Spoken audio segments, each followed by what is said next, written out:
Welcome and good evening, you wonderful dice of all ones. I am Lunar D8, and this is the unrehearsed creepypasta narrations part 35. In a moment, I'm going to type in creepypasta on the phone. I'm going to do a random, that's an option. Go on to creepypasta.com. Waiting to load. Of course, there are tons of ads on the side. I'm like, it's kind of odd. I'm going to click on random story. Take a sip, night ever, becoming more flat, Mountain Dew. And the story came up as In the Mist. I'm pretty sure I did that last time. Well, I kind of criticized random bullshit. Like, there's thousands of these stories. You can give me the same one again. Now, there's one called Sticks and Stones by William Rain. May 29th, 2022. I don't know. That name is familiar. I know I've already read one of the stories. So that has me worried. I'm going to click random again. Some advertisements come up. So I'll try to press X on that ad. Eventually this will load. You know, I can sit... Okay, just brought up the story In the Mist again. Can I not get a different story? Why is the random function not working as I would hope that it would work?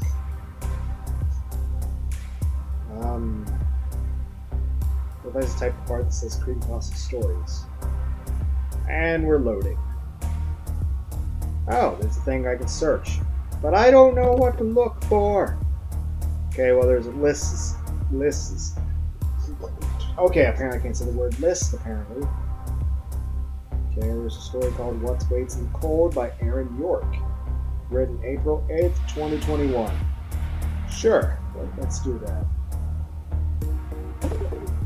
Loading. Estimated reading time, 35 minutes. By the way, I was considering having Machine Head by Bush playing in the background. I decided against it.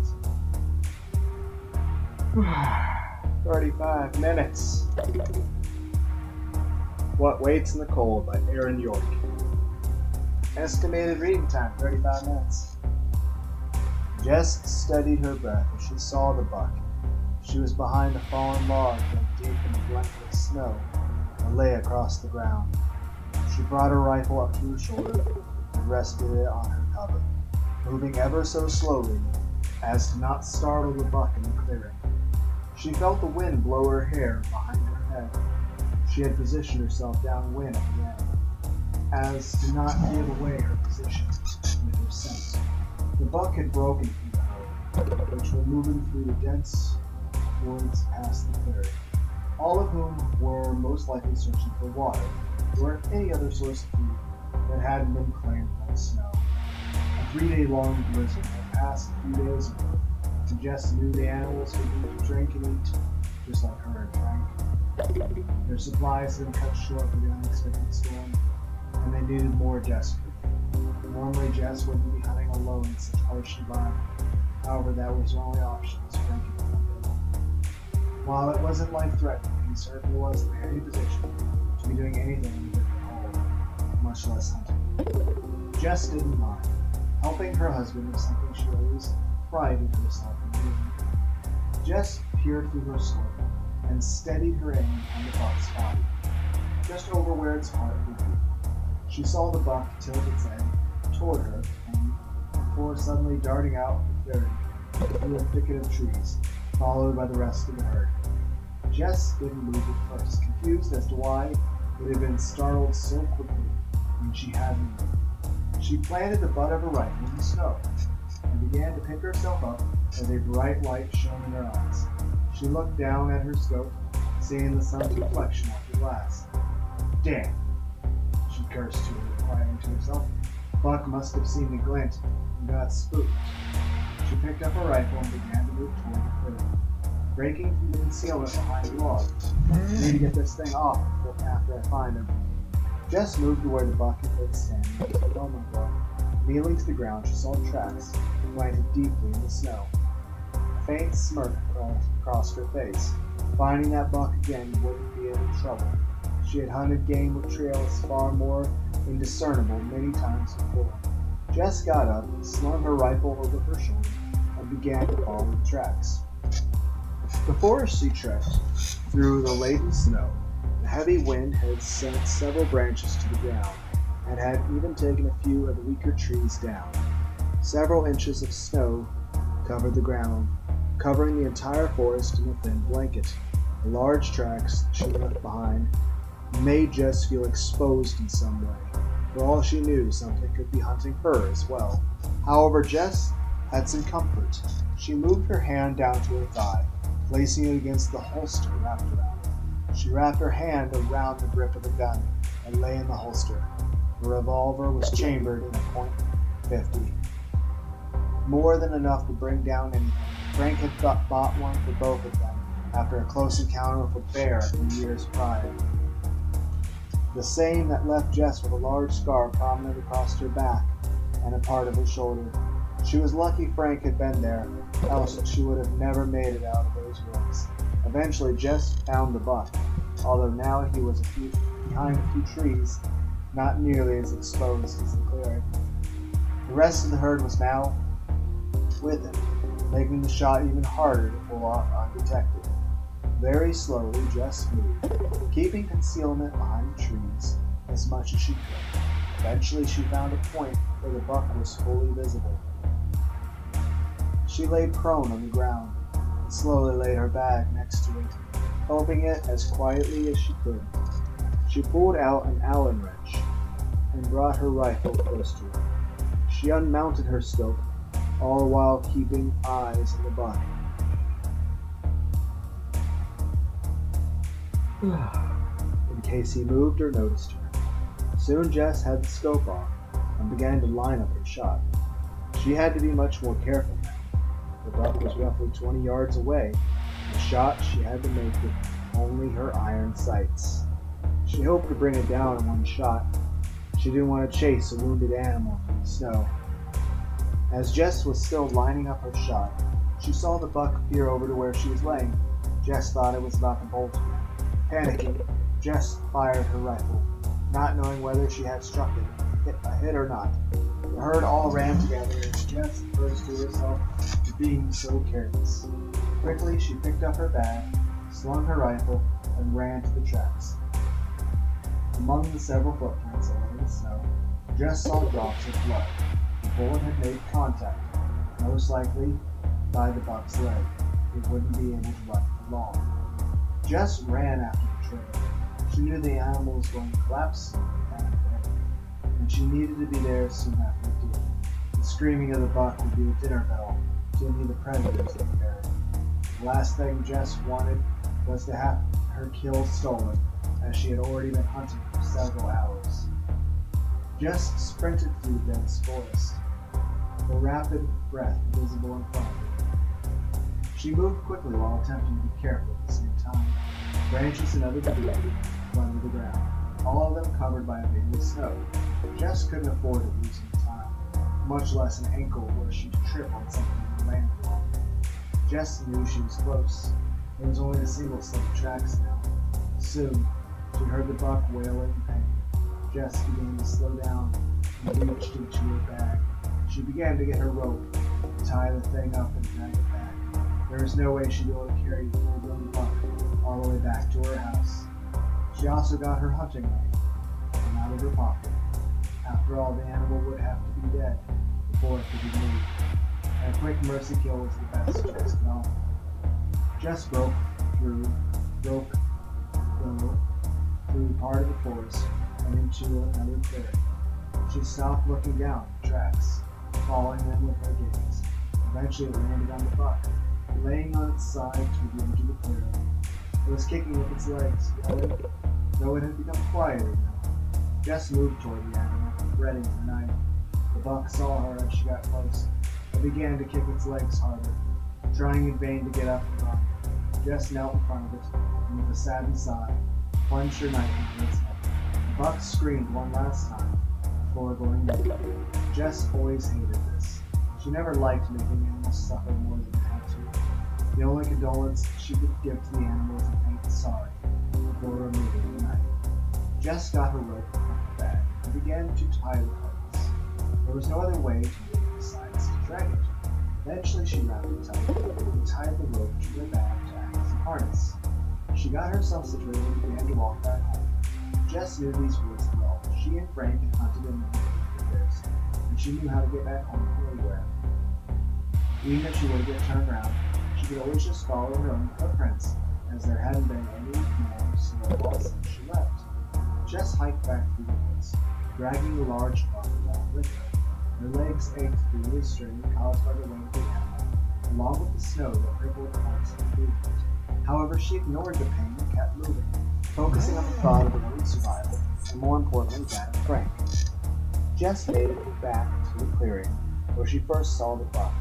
She looked back her own tracks, as well as those of the animals she now carried with her. However, something seemed off. By the clearing, she noticed an extra trail, one that she didn't believe had been there when she had chased after the buck. She took off her bag and went toward the trail. She arrived and inspected the tracks. They appeared to be that of a deer. However, they were larger, maybe twice the size of normal tracks. They trailed off to where the herd ran. However, the distance between the prints indicated the animal had been moving slowly, calmly, nothing like the prints of a frightened animal. Jess didn't know what to think. In all her years of hunting, she had never seen prints that large on something that seemed to be a deer. She didn't believe Frank had either. She immediately wanted to go after the tracks, to find whatever creature had left them. However, she still had the buck, one that she needed to get back home before something else claimed it, whether it be an animal or decomposition. Jess couldn't let the kill go to waste. She decided she'd head back home, maybe ask Frank about the prints, see if he'd ever seen something like them. If they were that of a large deer, the amount of meat on the animal could keep them fed for up to a month, should they ration it properly. Jess grew excited at the thought and made up her mind. She'd rest for the day and tomorrow she'd go back out and see if she could find the animal. She would have to dispose of the buck's carcass right away. Might as well try and find whatever's out there. Jess trekked back over to her bag and pointed the snow. Small flakes of snow speckled the top of it. Quickly she went back to the strange tracks and took a mental note of their direction. The coming snow would most likely cover the tracks. Jess didn't plan on losing whatever made them. She followed the tracks for eyes as they exited the clearing and back through the woods, following those of the other deer. Jess went back to her bag, picked it up, slung it back around her shoulders, and began to drag the buck the rest of the way home. Eventually, Jess made it back to her house, smoke emanating from the chimney. Jess smiled. Frank was awake and seemed to have gotten some of his strength back, enough to get up and move around the house. Jess went to the small shed and lay a few yards from the house, dragging the carcass along with her. She pulled the buck inside and let it rest in the middle of the room. It was secure now, and she could leave the rest of the work a little later.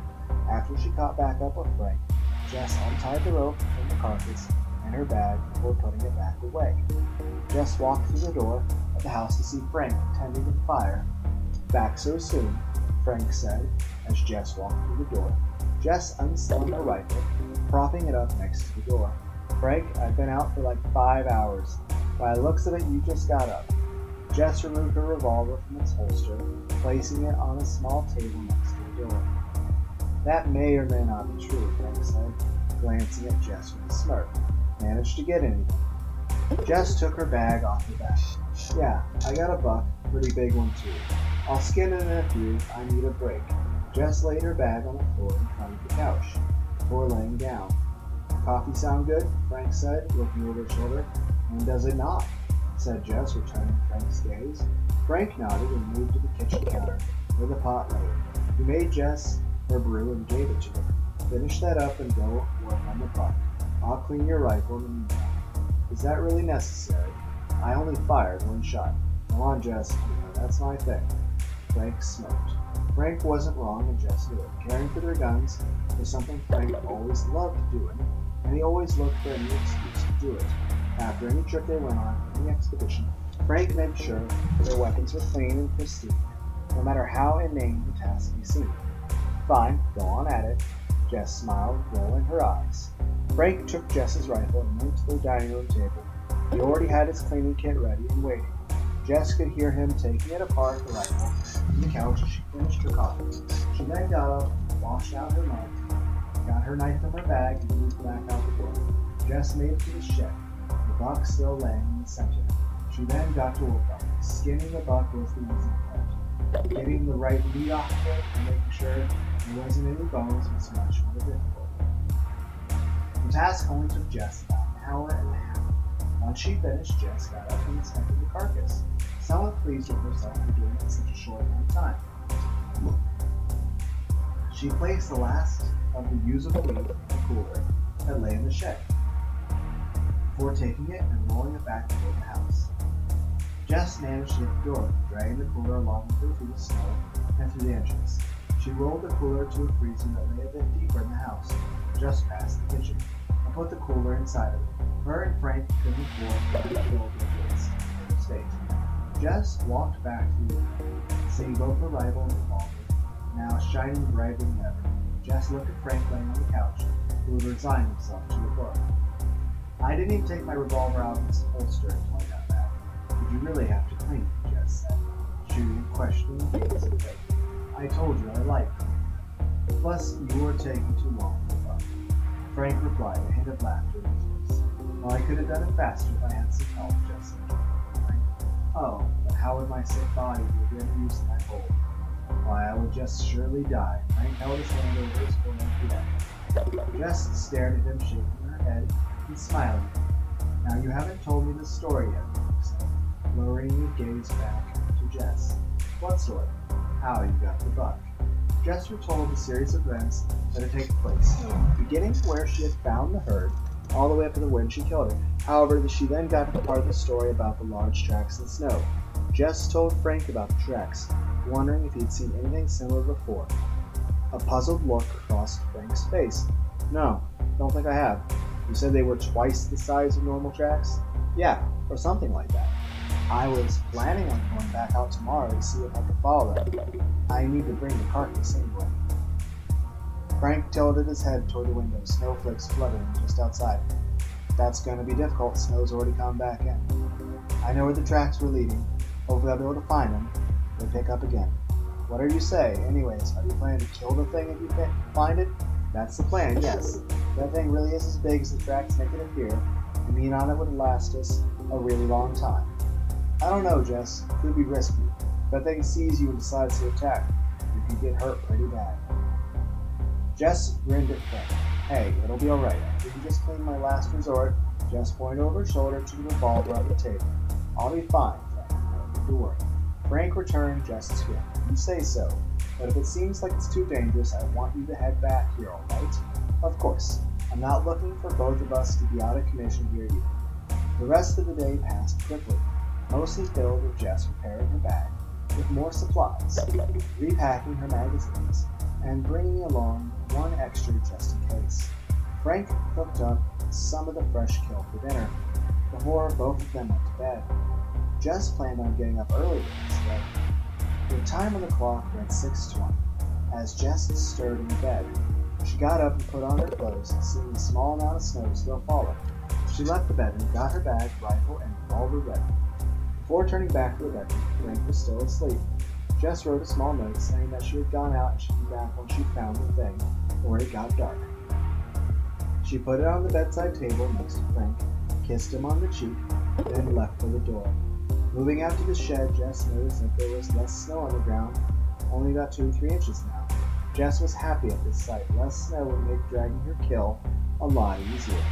She once again tied the carcass to her bag, then began to trek back out to the woods. The animal was a lot lighter now that most of the meat and bone had been taken out. Jess walked about half a mile away from the house, a good distance to leave the animal for the rest of the forest to claim. Jess dragged the carcass to a group of trees and laid it in front of them. She removed the rope from the carcass in her bag, letting it away. She got up and began to follow the tracks back towards the clearing where she had seen the strange prints the day prior. Eventually, Jess came across the clearing, just as barren as the room she had passed by yesterday. Jess walked to where the tracks had led the day before, expecting them to be there, just maybe not as pronounced as before.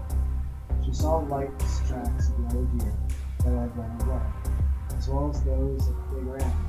The tracks were just barely there, but Jess could see them. She felt more confident enough in her abilities that she'd be able to find these things in no time. Jess got back up and followed the tracks in the same route she had taken yesterday. The loss of the snow allowed for Jess to see more of the ground and more of the outskirts than had been to do. This was good. If Jess had to chase the animal like yesterday, she had been much less of a risk of falling, making it much easier. Eventually, Jess made it back to the clearing, where she had killed the buck before. The trail of now dry blood that the buck had left was still pronounced against the pristine snow. However, Jess noticed something else. The tracks of the larger animal were no longer following those of the deer. They had turned and were now following her tracks. Jess didn't know what to think. It was strange enough that what seemed to be a deer was following the tracks. It was even stranger that it chose to follow hers, rather than that of the other deer. This also made Jess realize something else. The thing had most likely been near her when she found its tracks. It may have even been following her back to the house. Following her trail back to the previous cleared route is cleared, Jess could see the thing's trail following hers back home. However, Jess realized the possible way she could use this to her advantage. If it had followed her before, there may be a chance it would do it again. The thing were already starting to track her, and would soon be at this clearing, not giving Jess much time to get ready. She quickly ran back to where she had approached the buck and posted up against the log facing the open woods she had gone through. All she had to do now was wait. Time seemed to drag on. The next half hour felt like days to Jess, but she never moved from her position. She was dead set on killing this thing. Eventually, Jess saw movement in the tree line. She held her rifle against the log on the ground, steadying her breathing just as she had the day before. She watched as an animal moved through the trees into the clearing. Jess was correct in her previous assumption. The deer was at least twice as big as normal. Aside from its size, it appeared to be normal. Even the antlers on its head had a normal number of points, although they were much smaller. The animal stopped as it entered the clearing, almost as if it knew something was there. Jess stayed put and still, not daring to move even to line up a shot yet, not while it was this alert. The animal moved its head from the edge to edge of the clearing. Jess saw its gaze pass her and look off to her right. Jess knew this was the best chance she had. Quickly she lined up her sight on the animal's neck. Its gaze slowly turned back to look at Jess. She felt the animal's eyes focus on her, and without hesitation, she fired. The animal's yells could be heard even over the sound of the shot. Jess immediately knew that she had scored a hit right on the target. Jess saw the animal turn and flee from the clearing without a second. Jess gave chase. She was confused at this point but determined. It seemed impossible the animal would have survived the shot. The bullet had most likely gone through the thing's torso, hitting several vital organs along the way. It seemed impossible for them to do it. However, Jess didn't care about the logistics right now. All she knew was that it was running, and she wasn't planning on losing it. Jess followed the thing at a decent pace. A fresh trail was plainly obvious. She knew once again the animal wouldn't be able to make it far after the hit she had scored. There was no point in tiring herself out now. She would need all the energy she could muster to be able to drag the massive animal back home. Eventually, Jess no longer heard the animal's cries. It must have died, and by the looks of the trail, Jess knew she was close. Then Jess passed up a thicket of trees and saw the animal shaking on the ground. The only thing Jess heard was the snapping of bone and the tearing of flesh. The animal lay convulsing, not making any sound of its own accord. Her eyes widened as she saw the thing's legs begin to split open, revealing pitch black limbs and meat. The thing's back was torn open as a black mass emerged from it. Its head exploded as two large antlers replaced the ones already there. Jess stared in a frozen horror as she watched a massive creature come out of the deer's body. It stood on two legs. It must have been 10 feet tall, if not even taller, as it was hunched over. Its arms reached down past its weight. Long, sharpened fingers barely avoided scraping the snow. Stood it. Its head resembled that of a deer's skull. A set of antlers resting on top, their ends sharpened with thin points. The entire body was black, though it seemed thin. The outlines of its bones could be seen through its skin. Jess began to walk backwards slowly, never letting her eyes off the thing. The creature then tilted its head toward the sky, letting out a blood-curdling roar, the cry of a deer with the pitch of a bear's roar. It was deafeningly loud. Jess could feel the ground rumbling beneath her. She was still backing away as the creature yelled. It then slowly turned its head around to face her. Jess stared directly into the creature's eyes. They seemed to be burning bright red, resembling hot embers. Jess then turned around and sprinted away from the creature as fast as she could. Only after she had gotten a decent distance away did she look over her shoulder. The creature was gone. Jess began to slow down, gripping her rifle tight. She kept moving forward, all while trying to scan the trees for the sign of the creature. Soon she did. She saw red eyes staring at her from behind a few trees. Jess raised her rifle, and by the time she did it, it had already disappeared. Jess quickened up her pace, while keeping eyes on where the thing had been. Then out of the corner of her eye, she saw it again, staring at her. She aimed her rifle to where it had been met with the unmoving trees. Jess believed she had an idea what the creature was doing. It was toying with her. It kept appearing, disappearing, reappearing to scare Jess and wear down her nerve. Worst of all, Jess knew it was starting to work. She felt her breath begin to quicken, and her entire body began to shake. She had to think of something fast, something that would allow her to get control over the situation. She turned and saw a pile of branches on the ground, about 50 yards away. She had her plan. The next time Jess saw the creature out of the corner high, she waited. Not turning to face it immediately, Jess saw the creature emerging from its concealment behind the trees and began to slowly move toward her. Jess then quickly turned and fired a blind shot at the creature. She saw the thing duck, turn, and run back into the woods. The thing was gone now, but it would be back soon, and Jess had to act fast. Quickly, Jess turned and ran for the pile of branches, pulling her scope back out of her bag. She remembered when the buck had been startled by the glare earlier, and the best idea Jess had was to make a lure for the creature. Jess saw a long few yards to the left of the branches, one big enough for her lay behind. Instead of taking the shortest route, Jess went around the left side of the log and then began to move toward the branches. She placed the scope in the pile and pointed it to where the tracks had been. She then began to walk backwards toward the log, slowly, making sure she only walked in her already existing footprints.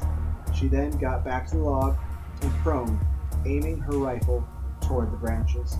Hopefully when the creature began to follow Jess's tracks again, it would see the glare of the scope and try to get behind it. When it did, Jess would be able to get a clean shot at the creature, one good enough to seriously wound it, if not kill it. Jess waited for what felt like an eternity, her heart still racing as she lay still. Any second the creature could appear, what seemed like anywhere in the woods, and Jess had to be ready for it. She knew it wouldn't fall for the same trick twice. She knew she had to get a good shot on it, or else she would be at even more of a disadvantage. If she were to shoot at the creature and miss, she would not only alert the creature, but still be on the ground, making it even harder for her to escape the thing, should it attempt to chase her. The thought of this made Jess even more terrified than she already was. But then she noticed something that made her heart sink deeper into her chest than it already had. Jess watched as the vapor from her breath exited her mouth and over the top of the log, plainly visible to anything following her trail. Jess got the looming feeling something was watching her. slowly turned her head to look over her shoulder. She stared eye to eye with the creature looming over her. Jess screamed as she rolled onto her back, attempting to level her rifle on the creature. Just as she did, the creature pinned her on the ground, along with the rifle with one of its hands. Although it seemed frail, it was immensely strong. Jess was completely unable to move her right arm, her dominant arm. The creature then used its other hand to push down on Jess's chest. The creature was beginning to crush Jess's chest. She could feel air escaping from her lungs, with a sharp pain pulsating through her chest. However, Jess was able to pick up her legs and kick the creature in the stomach. The creature let out a small pained cry before loosening its grip on Jess's arm. Quickly, Jess took her knife from the pocket and drove it into the arm, pinning her down. The creature yelled louder as Jess twisted the knife. The creature let go and grabbed at the knife in its arm. Jess didn't waste any time. She quickly got up and began to run. The creature slashed her grip. Jess felt a brush of sharp claws in her jacket. She turned her head to see the beast and just narrowly missed her. It pulled Jess's knife out of its arm, throwing it into the ground. It then began after Jess. She knew the creature was mad and was done toying with her. There was no chance that she'd be able to outrun it for long, and she couldn't get the distance to hide from it. The only thing Jess could think to do was to try and shoot it. Jess turned and fired her rifle at the beast, hoping to hit it in the leg. However, the shot completely missed, and the beast hadn't slowed down. Jess didn't have the time to fire again. She turned back around to continue running. Jess could hear the thundering footsteps of the beast behind her, closely, but Jess didn't stop. She knew that if she were to be caught by this thing, there's no way she'd be able to escape. Jess's lungs burned and her legs ached, and she was beginning to tire, but the creature didn't show any of the same signs. Its pace hadn't slowed down in the slightest, and Jess knew it was getting closer. As Jess ran through a thicket, a root caught her foot. It had been completely obscured by the snow. Jess fell and rolled onto her back. In some vain hope that she'd be able to hit the creature, Jess hit the ground hard and was only just able to aim her rifle at the beast. She got one shot off and hit the beast in the chest. However, it didn't slow down. Just as Jess was about to fire another shot, the beast was on top of her. It swiped at the rifle, knocking it out of her hands and sending it several feet away from her. The beast then grabbed Jess by her neck. It lifted her effortlessly off the ground with one arm, bringing her over its head. Jess tried in vain to get free, grabbing onto the beast's arm with both of her hands, trying to pull it off. It was hopeless. The beast was too strong. She tried again to kick it, but she couldn't land a good hit. The best she could do was a few light taps against the beast's head. Soon, it retaliated. The beast dug its free hand into Jess's left leg, right below her waist. Jess screamed in pain as the beast drug its claws down her thigh slowly. The beast wanted to make Jess suffer. It wanted her to feel the same pain. And my phone just... I swear, it's got to have some sort of timing thing.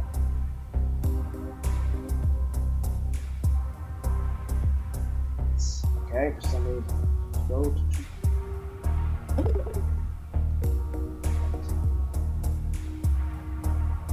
Side note, guys, I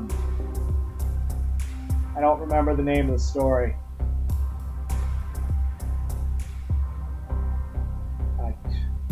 Okay, so that's it for this part.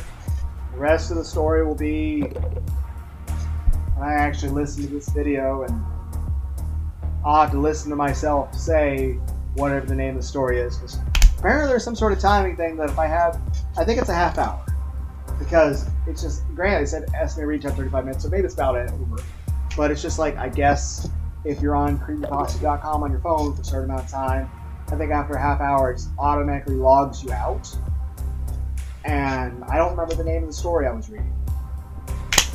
So, next time.